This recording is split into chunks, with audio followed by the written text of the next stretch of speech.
People that have found their passion.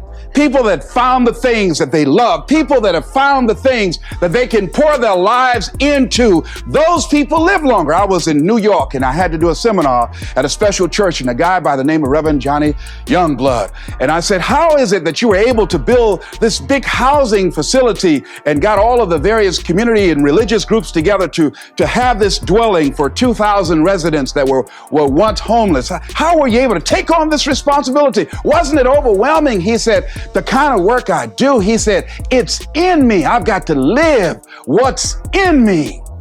And I think that's everybody's desire in life. You got to live what's in you. Life is just too short and unpredictable. But what do we say? But there'll always be tomorrow. Oh no. There's no guarantees you're going to show up tomorrow. There are a lot of people who were here yesterday that they're not here today. There are a lot of opportunities that were around yesterday. They're not here today. Oh, you can wait, but you know what Abraham Lincoln said? Well, good things might come to those who wait, but only the things that have been left over by those who hustle.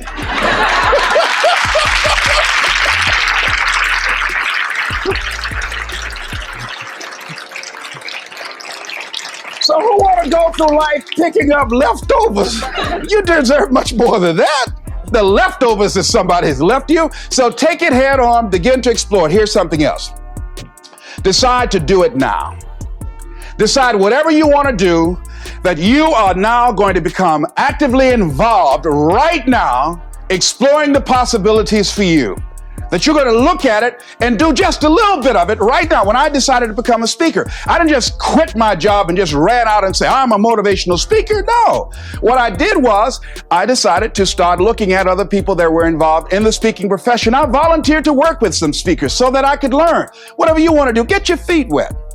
Gain some experience doing some volunteer work in the area and find out whether or not this thing you want to do will fit for you. A friend of mine told me he wanted to have a restaurant. I said, have you ever operated a restaurant before? He said, no. I said, well, really, you don't even know if you want one. I said, what's your expertise? What do you bring to the table? He said, I can cook real good. I said, well, what about the management side?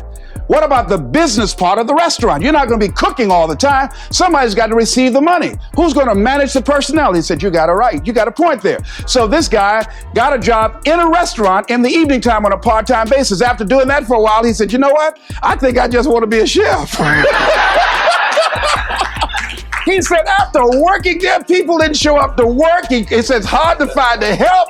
People weren't responsible. The headaches, the guests were just giving him problems day in and day out. They weren't ever satisfied. He said, no, I just think I'll stick to cooking.